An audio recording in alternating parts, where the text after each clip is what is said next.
Martian V.F.W. by G.L. Vandenburg.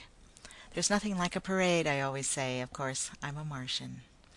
Mr. Crothers was a busy man. Coordinating the biggest parade in New York's history is not easy. He was maneuvering his 200 pounds around Washington Square with the agility of a quarterback. He had his hands full organizing marchers, locating floats, placing the many brass bands in their proper order, and barking commands to his assistants. But Mr. Crothers approached the job with all the zeal of an evangelist at a revival meeting. As he approached the southwest corner of the square, he saw something that jarred his already frayed nerves. He stopped abruptly. The mass of clipboards and papers he was carrying fell to the street. There before him were 150 ants, each of them at least 6 feet tall.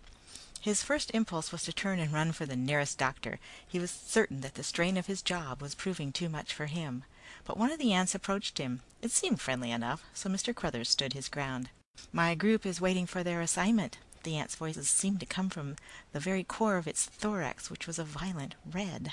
"Good Lord!" Mr. Crothers' mouth opened up as wide as an oven door. "Mr. Crothers, I believe the parade is about to start, and my group—" Mr. Crothers managed to blurt out, "What the devil are you, anyway?" "This is the parade marking the International Geophysical Year, is it not?" The ants had a pleasant, friendly voice. "Well, yes, but—" "And you are Mr. Crothers, the manager of the parade, is that not correct?" Mr. Crothers rubbed his eyes and took another look at the strange creature. Its head was a brilliant yellow. It had 2 large goggle eyes which rolled like itinerant marbles when it spoke. The low-slung abdomen was a burnt brown. It was bad enough, Mr. Crothers thought, that these ants were 6 feet tall, but it was nightmarish to see them in 3 colors. "Mr. Crothers," the ant continued, "haven't you been instructed by the National Academy of Sciences that the Martian V.F.W. is to participate in this parade?" "The Martian—" Mr. Crothers' mouth was open again. Then he realized that when the ant spoke, its mouth didn't move. He picked up his clipboard and papers from the street. His voice was hostile now. "What the hell is this? Some kind of gag? What are you trying to do? Scare a man half to death?" "Oh, we're not joking, Mr. Crothers. The National Academy—" "They didn't say anything to me about a bunch of clowns dressed up like ants." Mr. Crothers' indignation became intensified. He was loath to admit that he'd been taken in by such obviously animated costumes. "Now look here, I'm a very busy man." "The arrangements have been made, Mr. Crothers. If my group is refused a place in this parade, we shall file suit immediately. As manager, you'll be named co-defendant." The ant was gentle but firm. The thought of being sued softened Mr. Crothers' attitude. "Well, I'm very sorry, pal, but every contingent in this parade is listed on my clipboard, and you're not. I know this list by heart. What did you say the name of your group was?" "The Martian V.F.W." Mr. Crothers was amused. "Those sure are the craziest outfits I'd ever seen," he chuckled. "Where did you get them? Walt Disney make them for you?" He followed his own little joke with a long, throaty laugh. The ant was impatient. "About the parade, Mr. Crothers, there isn't much time." "Oh, yes, the parade. Well, let me see." He thumbed through the clipboard. "I guess there's always room for a few laughs. How many in your group?" 150. And we also have a float with us. Not a very large one. It measures 20 by 20. "Tell you what, you move your group to the corner of Thompson Street and 3rd Street. Get behind the Tiffany float and follow them. Okay?" The ant paused a moment to record the instructions in his mind.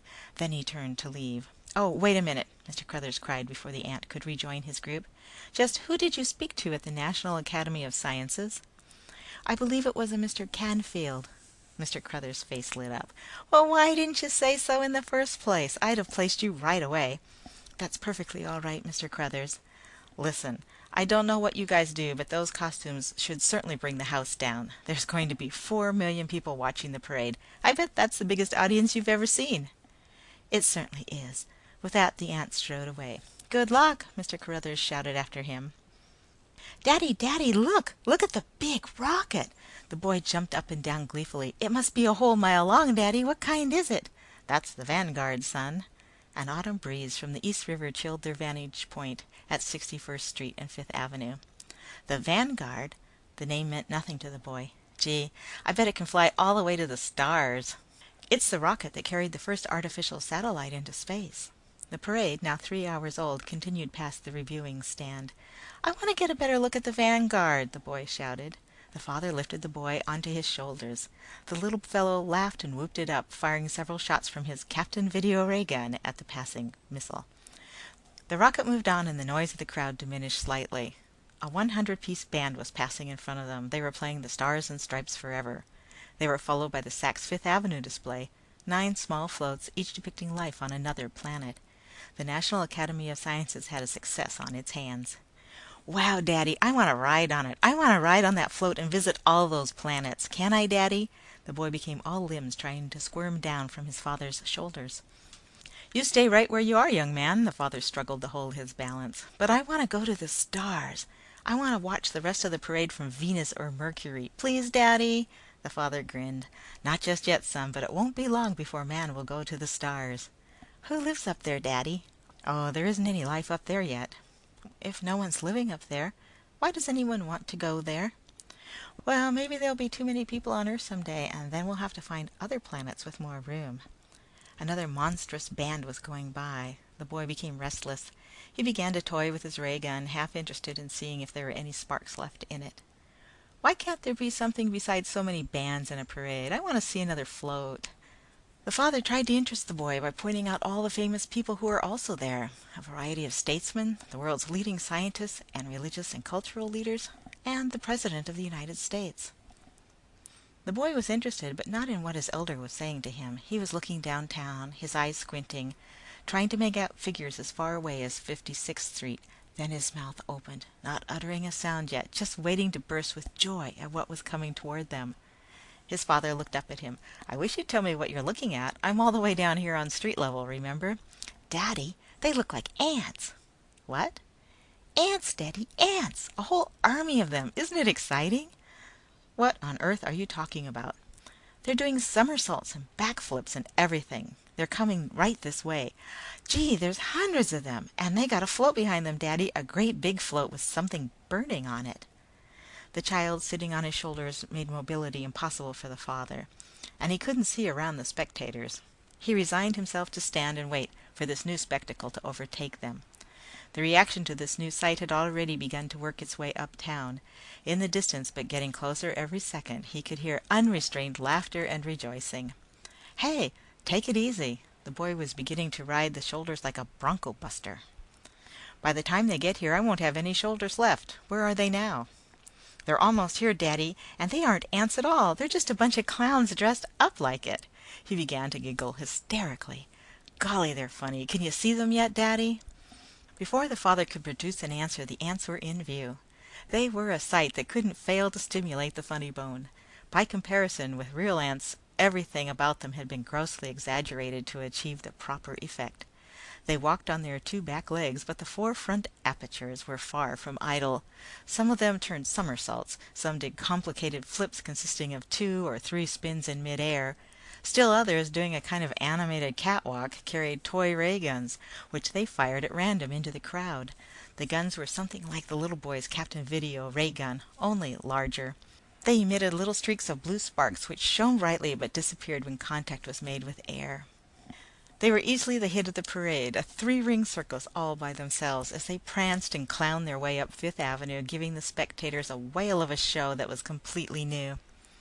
The guests on the reviewing stand refrained from any hilarity until they saw the float that 4 of the ants were pulling behind them. It was in keeping with the rest of the nonsense they were perpetrating. The float boasted 8 larger ray guns, 3 on either side and 2 in the rear, that fired the same fascinating blue sparks. Behind each gun an ant stood on its head, wildly waving 6 legs in the breeze, begging to be noticed and laughed at. Above the guns, emblazoned in fiery orange letters, were the words, "Martian V.F.W." This was interpreted by one and all as a punchline and was treated accordingly. It was heartwarming to be able to see the president and so many other dignitaries abandon composure in favor of a good old-fashioned belly laugh. "Daddy, I can't laugh any more." The boy had to pause between every other word. "My stomach hurts. Aren't they the funniest things you ever saw?" The father was too convulsed to be able to answer him. "Daddy, one of them is coming this way. He's firing his Captain Video ray gun at us." The boy squeezed his father and held on tight. The father took a deep breath in order to be able to speak. "Take your gun and fire back at him, son. Fire away. Go on, he's just being playful." He broke forth with another gust of laughter. "I won't see anything as funny as this again if I live to be 100. The ants pranced over to where they were standing, firing its gun in every direction. The boy fired back. The ant took one look at the lad's gun and let out a long cackling laugh, which built to a crescendo and then stopped, as though it had been turned off. The ant rejoined the group, and they continued on their merry way. The boy fired several shots into the float as it passed. He wanted to see if he could knock out those blazing orange letters, Martian V.F.W. The letters continued to burn, but in the boy's mind he was certain he had made several direct hits. The boy and his father watched the float until it was out of sight. They knew there wouldn't be another attraction like those ants. They must have been real professionals, the father thought. Such teamwork, such precision. Each one of them having a specific job to do, and each doing it to perfection. After them, everything was bound to be anticlimactic. More marchers, more bands, a few more floats. The boy was beginning to tire. It had been a long day. Now everything was dull. "Daddy, I don't want to see any more. Let's go home."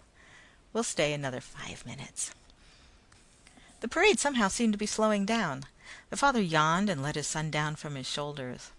He looked across the street at the president and the other dignitaries on the reviewing stand. All were slowly raising their hands in salute as another color guard drowsily made its way by.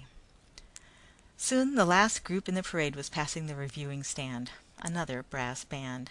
They were moving with the speed of a glacier. A full 5 seconds elapsed between each note of music. Everything was happening in slow motion.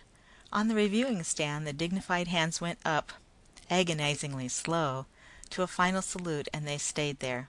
The greatest mind in the world stood motionless, unalterably still. Just as each wave of pandemonium had unfurled itself up Fifth Avenue during the parade, so now did silence take command. The little boy tugged at his father's coat. "Daddy, Daddy," he pleaded, "why has the parade stopped?" "I wanna go home." His words came out more slowly with each passing second, like a high-speed phonograph playing at 33 1/3 RPM. "Daddy, why don't you answer me? Daddy, why don't—" His father never heard him. 50 miles above the Atlantic, the fleet of spaceships hung suspended like lanterns. In the lead ship, the ant in charge of communications reported to the commander. "We've just received the first communique from the advancing guards, sir." "Read it to me." The communications chief read from a large perforated paper. "Time, 0600. Mission accomplished. Manhattan Island cut down the middle. Immediate result of superisonic rays. 4 million dead. Rays spreading east and west. Estimated time of rays' full effect, 0800. Island will then be neutralized. Awaiting further orders." The ant folded the paper and looked up at the commander. "Shall I relay further orders, sir?" "No." The commander of the ants paused and stroked his chin. "We're moving in." The end. End of Martian V.F.W. by G.L. Vandenburg.